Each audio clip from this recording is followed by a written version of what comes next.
Hello everyone and welcome to another review video. So MOZA was kind enough to send me their new product. So it's the R5 bundle. So it's kind of the entry level direct drive. We can call it an entry level, but price wise it's not really entry level. It's only entry level for direct drive. So I'm just gonna do a review, and first thing we're gonna do is start with the unboxing. So let's get into it.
And the wheel is probably the thing that you are looking for here.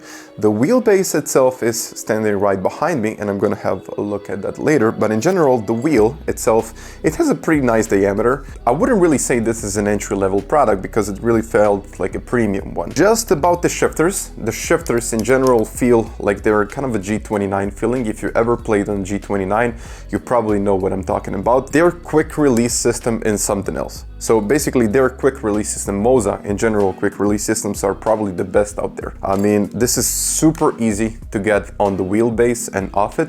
So I think if you want to change the wheel, if you want to have some modifications, basically it's super easy to change wheels if you want to, let's say, drive Formula cars, or if you want to drive, let's say, a GT car, or if you need something for drifting. So in general, for me, that was a pretty nice improvement over what I had. So like the quick release systems aren't really always the best, but this one goes on and off super easy. One thing with the buttons. So if you can see the buttons are pretty shiny, and I had kind of a feeling that it's kind of cheap plastic, but in general, when I was using it, they actually felt nice. So you really have that clicky feeling. So whenever you press it, you really know that it's pressed. I mean, I have a couple of wheels that I tested in the past, and I mean, if you press it, you couldn't really feel the press. So there was an input, but you couldn't really feel it. But with this wheel, it's pretty nice. I mean, I do like a lot of buttons on this wheel, so you actually do have a lot of buttons. I mean, the only downside that I would say about this wheel are maybe the shifters. They kind of feel okay, but it's not the podium like on Fanatec. It's not like they're on premium wheels. This is more like a G29 feeling, but in general, in this price range, I wouldn't honestly ask for more. And now let's get into the wheelbase. So the wheelbase itself is pretty small. I do like the design. It's pretty easy to mount because you can see on the bottom side you have a couple of screws, and with most of the major manufacturers it's very easy to mount. In general, their quick release system, like on the wheelbase, so basically on the wheelbase and on the wheel itself, this is absolutely insane. I mean, I tried it, as I said, on the wheel. I mean, it just goes on and off. It's super easy, and I honestly never really felt there was anything wrong about the quick release system or the base itself. So I had this buzzing sound. It wasn't much. I think in the end I found out that was Bluetooth, so if you disable the Bluetooth, there is nothing wrong about the bass itself. It's only 5.5 newton meters, but in general I think for 90% of the population out there, this is going to be more than enough. So I rarely see anyone playing more than 5 newton meters. So if someone says, okay, I'm going to play it at 10, I mean, okay, but you're not going to be able to hold it for a long time. I mean, this is something that a lot of people think, okay, I need a strong bass and it's just going to make me quicker. No, you just need something that is going to be reliable. It's going to give you that feeling when you're going over the curbs and you can actually feel like the car is slipping out. So this is kind of the feeling that you're looking for. If it's too strong, you're probably going to drop in performance as the time goes on. So if you're running a longer race, this is not a good idea. So I usually run my basses at about 5 to 6 newton meters whenever I can, and I was running this at 100%. So basically I was using all of those 5.5 newton meters. And now probably the only downside that I have about this bundle, and if you have a look at the pedals, so you can actually see that the pedals are absolutely light. So they are very light. I mean, if you want to press it down hard, it doesn't take a lot of force to press it. But luckily enough, MOZA decided to send me this package. So it's a very little package, but I just couldn't believe how much this SRP light accessory kit completely changed the pedals. So whenever I was pressing the pedals, the brake absolutely felt like it was too soft. So it just wasn't enough for me. The acceleration, okay, the accelerator pedal is kind of okay. I wouldn't, honestly, I wouldn't really think about changing anything about that. They decided to send me this thing. So you can see this is a very little accessory kit. So maybe, I think with all of the taxes and shipping, it's basically cost, I think it's around $20. But when I put this thing on, it actually felt closer to the load cell than I ever thought it would be. So honestly, for me, this honestly didn't make any sense to drive or buy these pedals. But when I tried this little thing, I mean, I know only $20 of difference, but it's mind-blowing how it does help. So with the accessory kits, and I'm not really sure why Fanatec isn't doing this stuff with their pedals. So of course, I mean, I kind of get the idea. You want to get the load cell. It really improves your braking over time. But if you can get an accessory kit for $20, I think it's really worth the money. So it's not only worth the money, it's like it's mind-blowing difference. So I was absolutely surprised how this thing works, and it's just incredible. It's like it's basically a few pieces of metal and rubber, but when you put it on, I mean, it's a completely different story.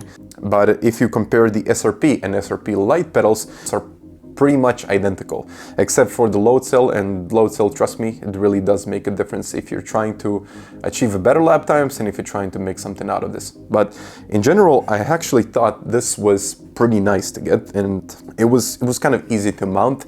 And I mean, I do like the industrial feeling and the industrial design of the pedals. I mean, I don't really like to have pedals that really look nice, but they don't perform very well. But these actually did. I was honestly quite surprised how this worked out, because I was trying my Fanatec pedals in the past when I had to replace them, and the brake feeling just wasn't there. So I couldn't really feel the brakes after years of using a load cell. But I mean, it's pretty much incredible. Just this little kit can mean so much. It's absolutely mind-blowing. So I just had to say it twice. And now finally the price of this product. So on top of the base price, you should also include other costs like shipping and taxes. But the base cost of this product for the MOZA R5 bundle is $639 US or euros. It really depends on where you live, but I just did the calculation based on Europe. And the international express shipping for Croatia, again Europe, is $124 or euros. First of all, we gotta go through the base cost, which is $639. We are adding the shipping costs again for Croatia, which is $124. We can calculate it as $125. And in general, the tax and customs. So tax and customs really depend on the country, but it was 25%. And on top of the whole price, it was $159, or we can, round it up to $160, and it totals up to $923.55. Like I wanted to say, this is pretty much what you get in the R5 bundle. And honestly, for the price and for everything else, I think it's kind of worth the money. If you don't consider the shipping costs and the taxes, and if you're trying to get this from retailer of some kind, I think this is actually worth considering. So the only downside that I would have about this wheel and the whole bundle, and in general MOZA, is that they do not have PlayStation 5 compatibility. You have additional adapters, but I tried one of them and you can drive, but it's really not the feeling that you would get with most of those compatible wheels and compatible bases. And once again, guys, thank you for watching, and if you would like to have more of this stuff on the channel, please let me know down in the comments and smash the like button. So thank you once again for watching, and I'll catch you guys next time. Bye.